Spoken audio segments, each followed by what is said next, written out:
Hey folks, it's Jim, it's Julie. It's October, which means it's Alternative October, and this is episode 264 of Geeking Out. Welcome to the show. We've got a lot of great comics to get to this month, and no Marvel and DC whatsoever. So let's get to it with... Wait a minute. With Fantomex Max! That's a Max comic. That's Yes. a subsidiary of Marvel. You're already cheating, and we haven't even started yet. Hey, you said that I could have vertigo, which means that Max is perfectly okay. All right. Subsidiaries, I guess, are okay. Yes! Alright, so in Fantomex Max number 1, Fantomex is at it again. He's broken into... Whoever he is, I don't think we've ever heard of him before. He has broken into an American top-secret facility to steal some weapons, and it's up to As most people are known to do. It's up to Special Agent Rhonda Fleming to capture him. But when he escapes, a new team is assigned, and Rhonda's been assigned to help them out. Except that they have kind of a different way of accomplishing their goals than what the CIA necessarily would call by the book. Huh.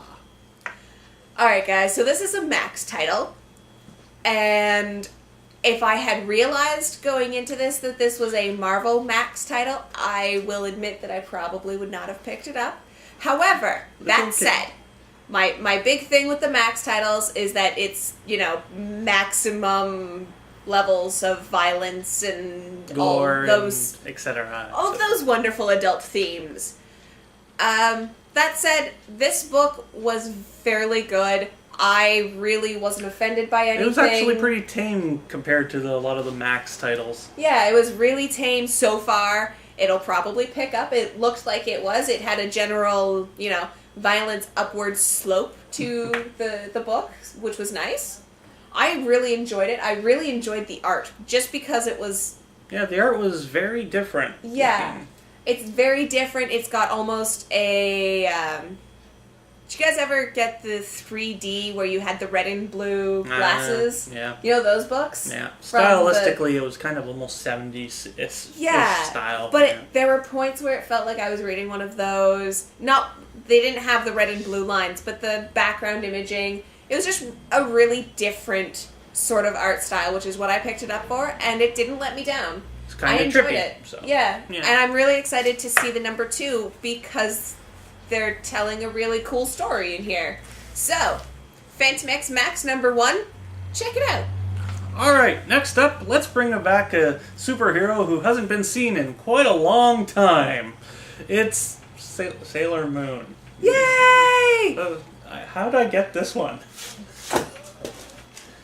Moon Power? Yeah, I guess Moon Prism Power, yeah. There we go. Alright, so in this one, which is Sailor Moon Short Stories, the first of 2 volumes, which features 7 short stories, including Chibi Usa's Picture Diary, where Chibi Usa discovers the new transfer student is a vampire. Oh, that sucks. Standard Sailor Moon things. Sailor Moon, monsters, Sounds great. eating chocolates, etc. She's late all the time. Yeah, that's pretty much Sailor Moon. Then the other stories feature local sprites that wreak havoc for Mako, Amy, Rei, Usagi, and Mina as they try to study for high school exams. So yeah, as always, this is very much a Sailor Moon title. Yes. At least it doesn't disappoint. You're getting what you were looking for. It's very much, though, all over the spectrum of the continuity of the Sailor Moon manga, though. Oh, really? So you see characters from, near the end, and from the very beginning, and in the middle, all over the place. Now, do you see characters from the very end interacting with characters from the beginning? Yep. Oh, that's weird. Yeah, so... That's a little off-putting. It's a little off-putting, but if you want to actually see some stories that are not in the actual continuity for Sailor Moon, the manga anyway, then check this one out. It's actually really nice, and though it takes some adjusting to get used to the art that Naoko Takeuchi does in this series, it's very nice to see, and quite frankly, we haven't had a Sailor Moon book in quite a while, so check it out if you're a Sailor Moon fan. Alrighty, next up is Brain Boy #1. Matt Price is telekinetic. Sorry, my apologies, he's telepathic. Well, he's kind of both. He's a telepathic telekinetic. Yeah, more or less. He was raised by Albright Biovance after his parents' death, and now works as a private consultant for Secret Service, providing security when needed. So, with it being the week of Unga, and having all of the world's leaders... Is it the week of Unga already?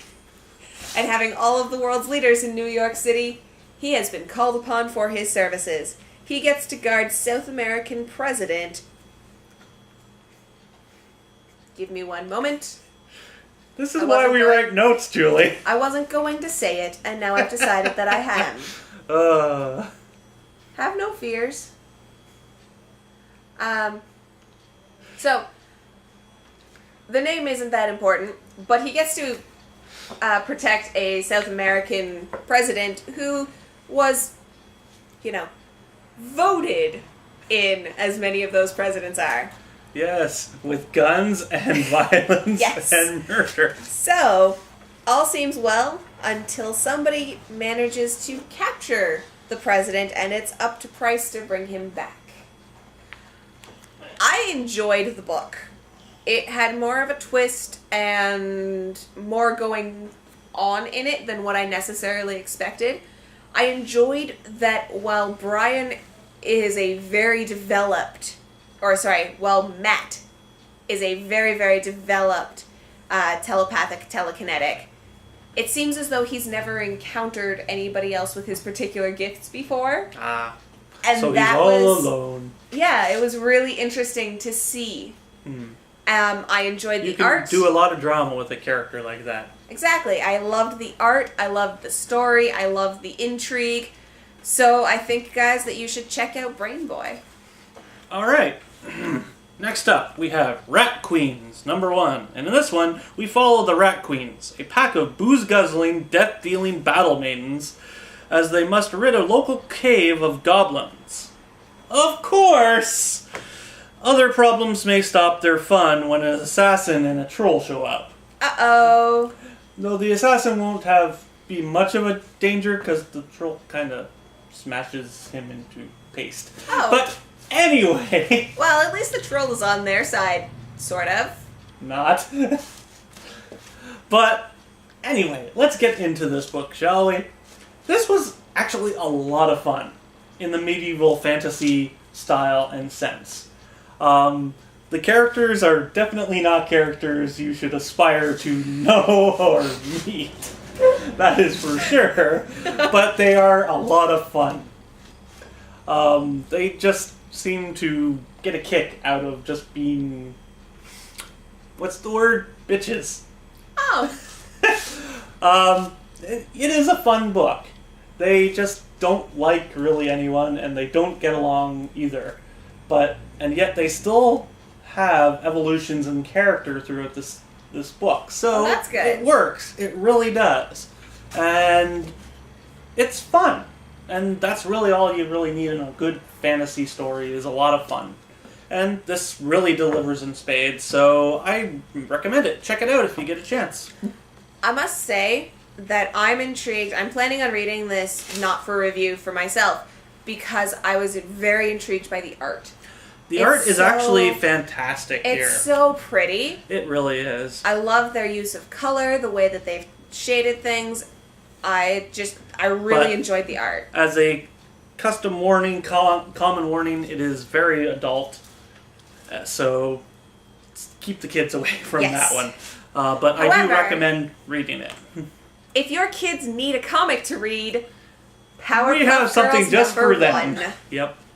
And in this one, the girls once again save the city from Mojo Jojo, then take on a goopy globby monster that's attacking the golf course. This sounds like about every other episode of Powerpuff Girls. And there were about 6 seasons of that, so... Except, where it's different, is that Mojo Jojo begins to contemplate Antidote X. He's done that before as well. Well then. In the show, anyway. But I'm not saying that I watched the show, and you know. Sure you didn't. So. Yes, I also don't like My Little Pony. I enjoyed this. It felt so much like I was watching an episode of the show. It really does look like an episode of the show, and it just works fantastically it looks and feels and sounds, and I can't say enough good things about it. Really, honestly, as I was taking a peek at it, I was like kind of sounding out the voices of the characters. Yeah, it even has the narrator narrating over some of it, so it's pretty much a perfect representation of the Powerpuff Girls. Exactly. If you have a young one that loves the Powerpuff Girls and you can't get them to read, this will do the trick. It's also a really good introduction to the characters of the Powerpuff Girls for anyone that may have missed I disagree. them. Really? Because they do works pretty well. I disagree. They did not at any point make a very specific point of introducing characters. The only character's name that I know walking out of this, I know 2 characters. I know Mojo Jojo and Bubbles. So, if you're looking for an introduction, this is not the book that I would read. Though I will disagree, but whatever. It's a great introduction to the characters, but you're not going to learn names here. They don't sit down and spell out, this is this person, this is this person. But I didn't care, because the girls are so easily identifiable. Very much so, that it's super simple just to say, the green one! Buttercup. Sure. But I don't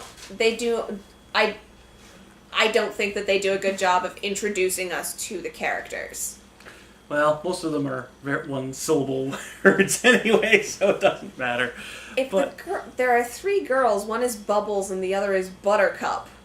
And one is Blossom. Those are all 2 syllables. Okay, so I'm wrong. I'm terrible with my syllables. Alright, in any case, Powerpuff Girls #1 is exactly like the show. Check it out. Alright, and last up this week we have Empowered 9 Beers with Ninjette. Well, this is a one-shot, so no number.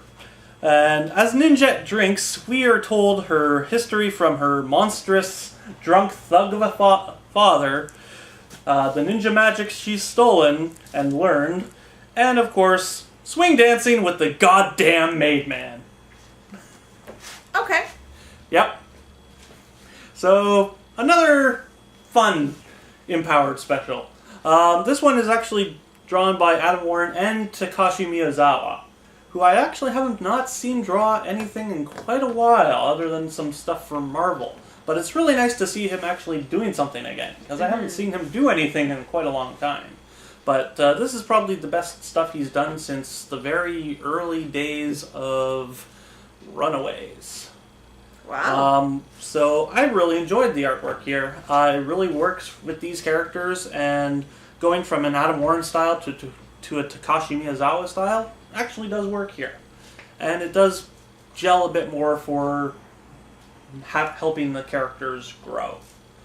So if you're an Empowered fan, then this is a really good look back into one of the characters from that story's past, and just who she kind of is and who she becomes. So check this one out. I quite enjoyed it.